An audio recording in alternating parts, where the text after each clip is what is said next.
So you can see that you've got some tables and you've got some pictures on the walls that are customizable. So you can decorate your event to whatever it needs to be. If you need to put sponsors up there or other information, you change these just like you would change anything else in the Spark if you have control. So you would right click it and you can upload a file, add a URL of the image, or if you click this, it will take you directly to the website link. Next, what we're going to do to change any of these settings as a speaker, you need to be on the stage. So go ahead and head up to the front. And you can see at the top of your screen, there's 3 different control panels. First, we are going to change the seating configuration. So right now we've got a bunch of little tables with chairs around them. So first that would be the conference table function, little conference tables. So, but to change it, you can hit this button under seating configs and it will change it to a classroom setting. So now everyone can sit by themselves at desks. This third option here is going to be pair partner tables. So let's say you're giving a speech of some kind and you want people to be talking in pairs. Boom, there you are. Super easy to change for your meeting. Or let's say, it's more informal and you want people mingling around and talking. If you hit this symbol right here, you just don't have tables anymore. Easy as that. I'm going to put us back to the conference tables suggestion. Here in this middle screen is the stage controls. So you can actually only access these stage controls if you are on the stage. So you can see here you've got 3 different screens. For stage controls, you can click to mute the audience. So let's say, you give them a prompt and you need to have them quiet down so you continue speaking. You hit that and the audience will be muted. And that way there's no side conversations happening. If you click this, it changes it to Spatialized Voice. So what that means is that the closer you are to a person, the more clearly you will be able to hear them talking. But if you move farther away, just like in real life, you won't be able to hear them. So this comes in really handy, let's say if there's no tables and you just want everyone mingling around. Without Spatialized Voice on, everyone will be talking at the same level and be able to be heard by almost everyone. But if you do Spatialized Voice, you really are only going to hear the people that are close to you, aka the people that you're in conversation with. But if you're just presenting, it's best to have a flat voice. That way it reaches everyone and no one has an issue hearing you. This third option here is to turn off and on private volumes. So let us put some conference tables back. Private volumes or private zones are within these little hubs. So if I turn it on, you'll be able to see a small change. And it's these blue rings around these tables. This means if there is people in these zones, they cannot hear you talking if you're outside of it. So if you're inside these zones, you can only hear the people within that zone talking, which is also good for breakout meetings. This last option here is the different screen zooms. And this can be accessed on or off the stage. So right here you can see you've got 3 screens. You can zoom into the left web screen, the main web screen, or the right web screen. Hi, so we just left a conference hall and we are now in an auditorium.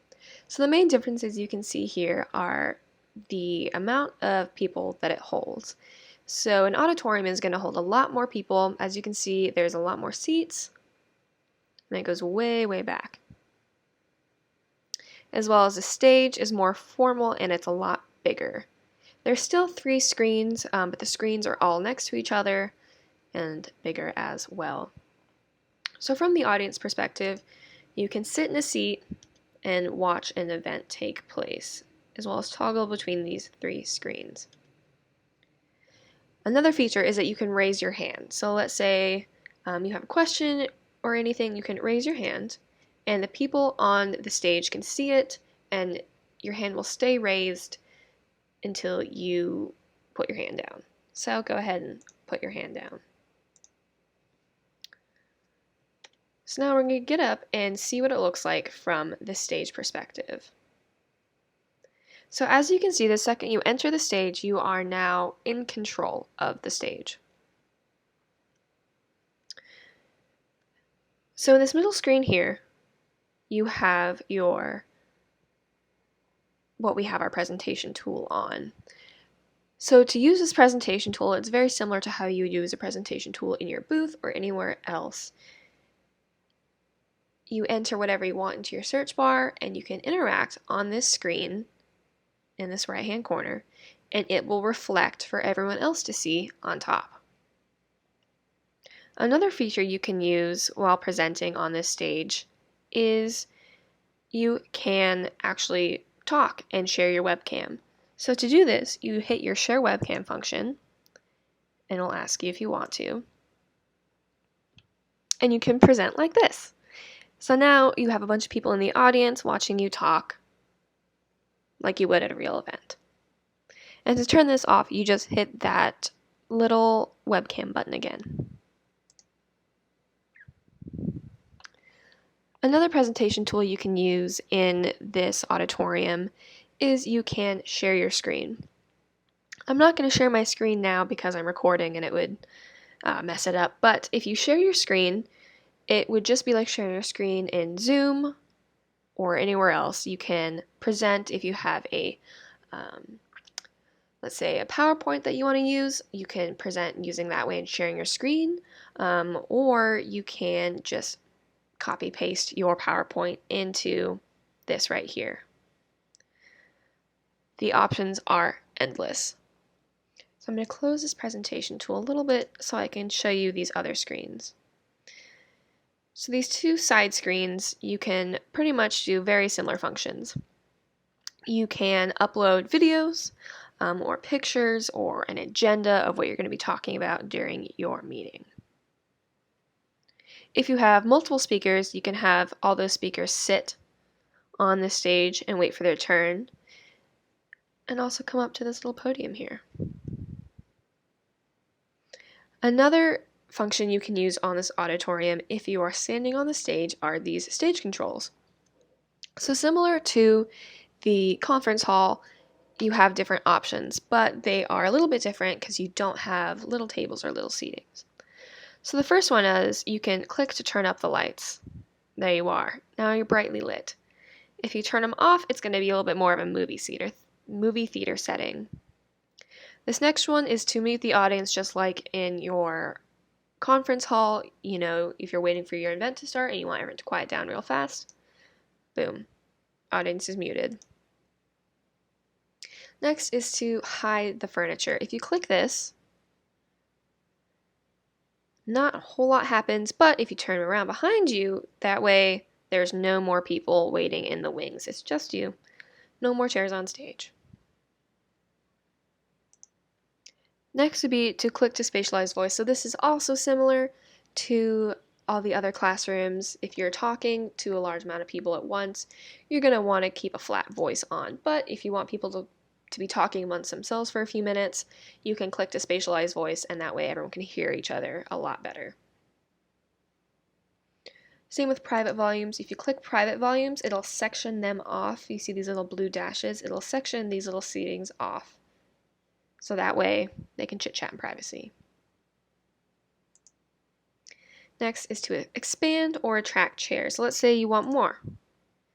If you click expand, you can see the back of this auditorium is actually pushing out to allow for more seating for more audience members.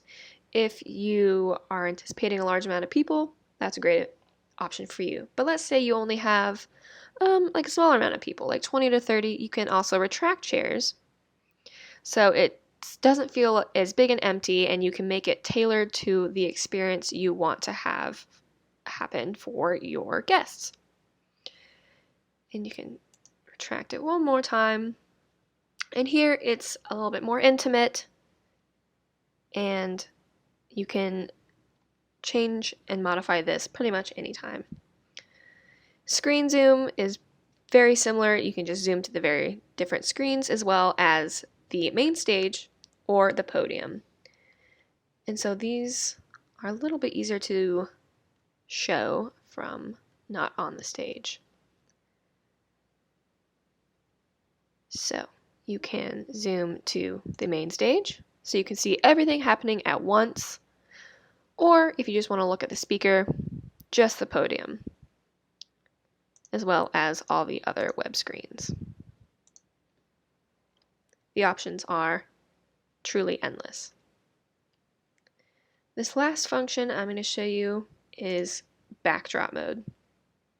So this is pretty small. You can just change the colors up in here or the textures, but it's already set up for an event, so we're not going to mess with that. Next, we're going to do our last meeting space, which is the classroom. Off the bat, you can see it's a lot smaller than the other two venues we were just in. There are a bunch of classrooms in Spark, and they also have a bunch of functions as well. So you can see there's a lot more space on the walls to put up posters as well as any videos that you would like. And right now it's a little bit empty, but that is okay. We can change the room configuration just like the other two rooms. So first of all, there's going to be workstations. So this is going to look like a typical classroom of some kind. You can see that everyone is facing the front and they've got their own little computer area. If you sit in it, you can use your computer just like you would a real computer.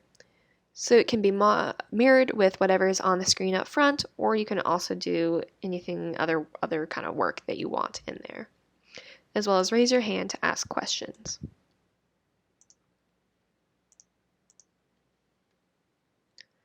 Another option that we can use that is not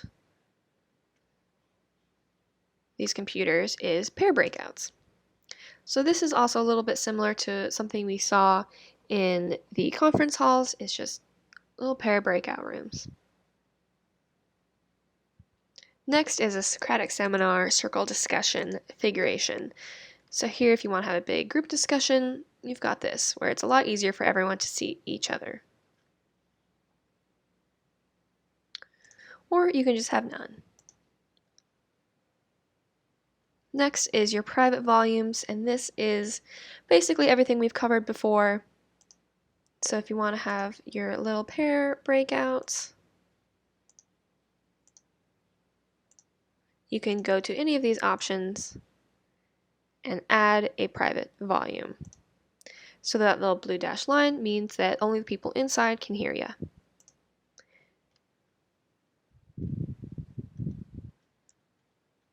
Next, you've got your little teacher's podium where you can sit and kind of watch over everyone else. Another small feature of this classroom is you can change the color. So if you want to change the wall color to, let's say, red or pink, you can change it to whatever you want.